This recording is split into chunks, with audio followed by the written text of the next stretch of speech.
tell you what, let me ask Dave to come up here, and Sheriff Cooke, you want to join us? We've got time for probably just a few questions.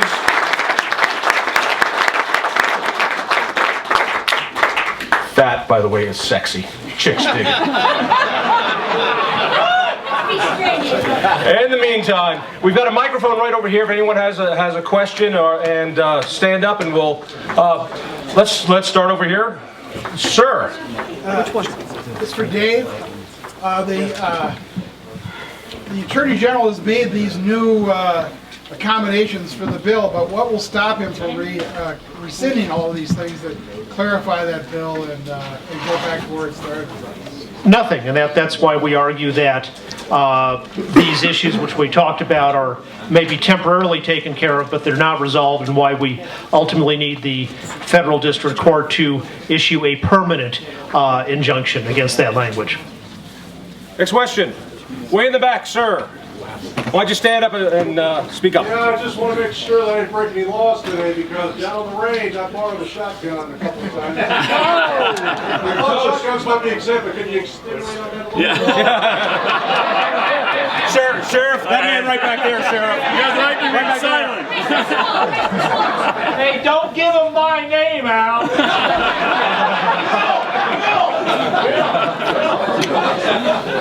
Two shotguns.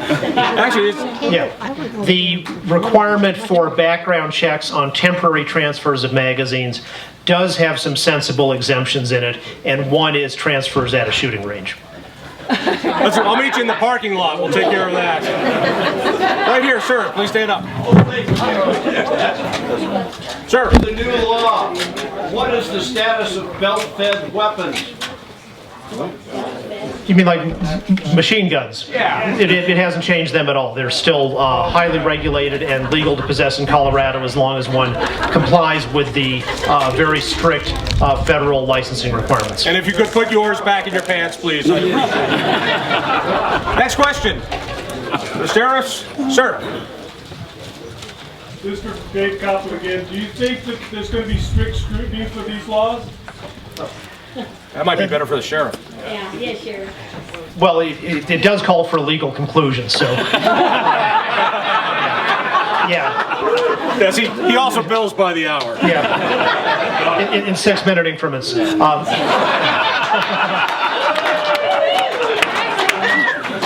That's one of the issues that we'll be briefing on, about what the standard of review is, whether it's a intermediate scrutiny versus strict scrutiny versus what we argue at least applies on the magazine issue, just simply a categorical prohibition. I mean, if a government outlawed a particular religion, you wouldn't resolve that case under strict scrutiny. You would simply say that government action is categorically prohibited by the First Amendment. So we argue that bans on commonly possessed arms, typically used by law-abiding citizens for lawful purposes, a prohibition is categorically outlawed by the Second Amendment. But we'll get to that in court. That's McDonald's, right? And Heller, yes. Well, if you mean enforcement by scrutiny, in Weld County, no. Will be no enforcement on these laws in Weld County.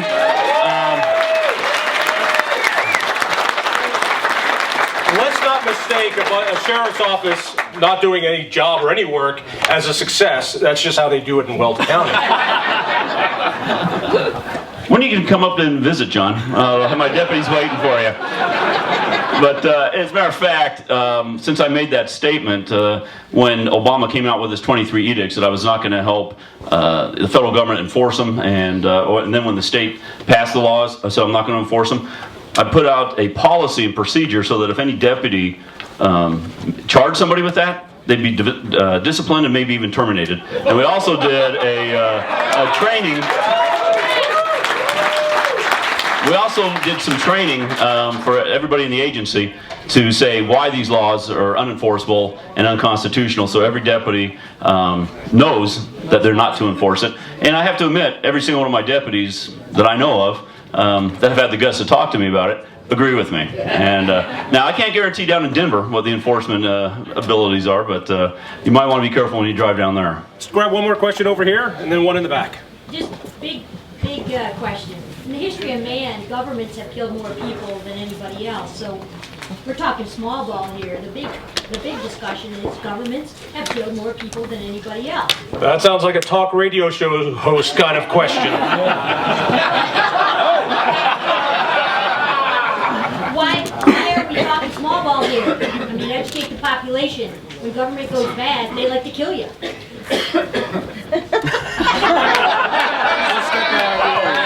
Let me ponder this for a second.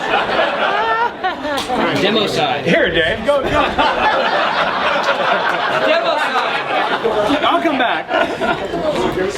The nice thing about Mayor Bloomberg, to his credit, is there is no indication he has any plans to perpetrate genocide. So what we are working on here... I don't know, I need my soda. What we're working on here in this case is saving lives of individuals in Colorado through them being able to protect themselves and through those who come to the aid of law enforcement having the appropriate resources. And yeah, the number of people who live in Colorado is smaller than the number who have been killed in many genocides. But we believe that we want to save lives one at a time, and that the way to do that is to get rid of these dangerous laws. I'll tell you what, I'll take one shot at that, which is this. Second Amendment's not about duck hunting.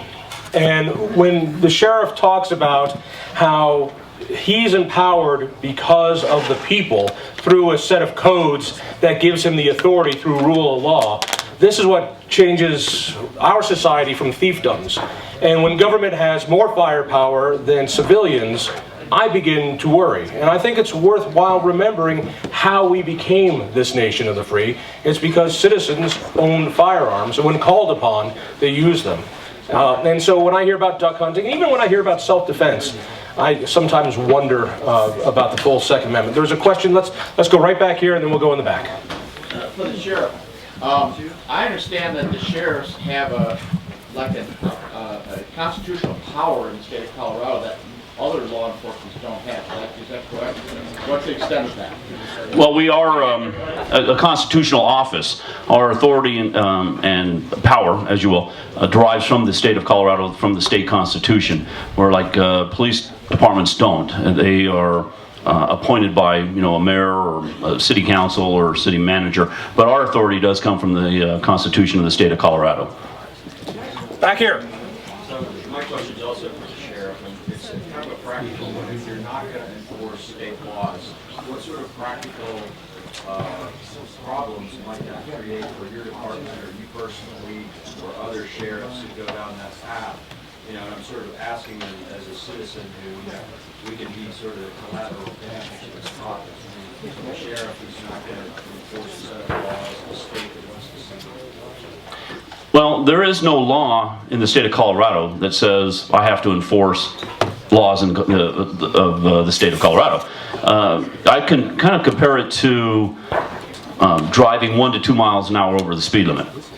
I don't think anybody ever enforces those laws. No, I can't even imagine any law enforcement agency pulling somebody over for 1 or 2 miles an hour over the limit, even though it is a law. We don't enforce it, and I can't think of any police department that enforces it. And like I said earlier, it's a matter of priorities and resources, and enforcing these laws are not a priority, and I'm not going to spend resources on doing it. Got a question right over here. Just a statement, not a question. Most street cops are on our side.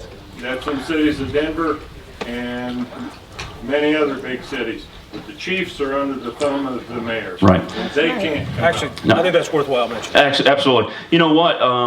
You're absolutely right. Most of the street cops and even most of the chiefs in this state do not support these gun control laws. The Chiefs Association, which went down and testified in favor of these bills, are dominated by the metro area chiefs. Chief Jerry Gardner from the Greeley Police Department is adamantly opposed to these laws, as are most of the chiefs in Weld County and throughout the state.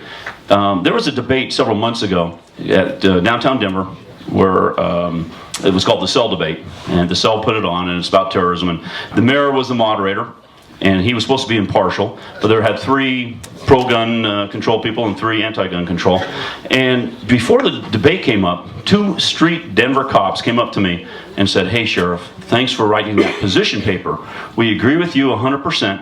Keep up the fight. And, like I said, we agree with you, but don't tell anybody because our chief is here and we don't want him to know." But I've had chiefs of police and command staff from throughout the state come up to me and say, "Thanks for what you sheriffs are doing. We appreciate it." So the police chiefs and law enforcement are backing us. And real quickly, there's a police1.com, which is a police trade magazine, and they surveyed 15,000 police nationwide, and most of them were street cops, ones that are in the streets, working, the gun violence, whatever you want to call it. And 90% of them said that a magazine ban is ineffective and would have negative damage on our society. And what they also said was a more armed society would stop most of these mass murders, and would also limit the number of casualties. So the line level police officers and sheriff's deputies throughout this country support us. One question here.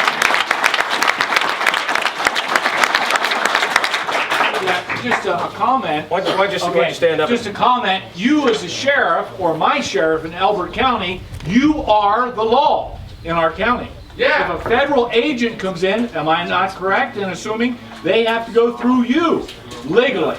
Now, of course, the feds do stuff illegally, okay? Remember, C-SPAN is recording, Sheriff. Well, the sheriff is the chief law enforcement officer of the county. Now, the federal agents are allowed to enforce federal jurisdiction or federal laws inside. Now, we do have a good working relationship, as do most of the sheriffs in the state, and so they do call us. I can't think of a time when a federal agency has come into Weld County without talking to me first or calling me. Yeah. And like in our county, I know our sheriff can call upon citizens to come supporting, and absolutely, we will go. We'll support the sheriff to the end. Right. Every sheriff in the state of Colorado does. It's posse comitatus. Yeah. Terrific. I tell you what, I want to thank our guests. Dave, thank you. Cam, thank you. Sheriff, thank you.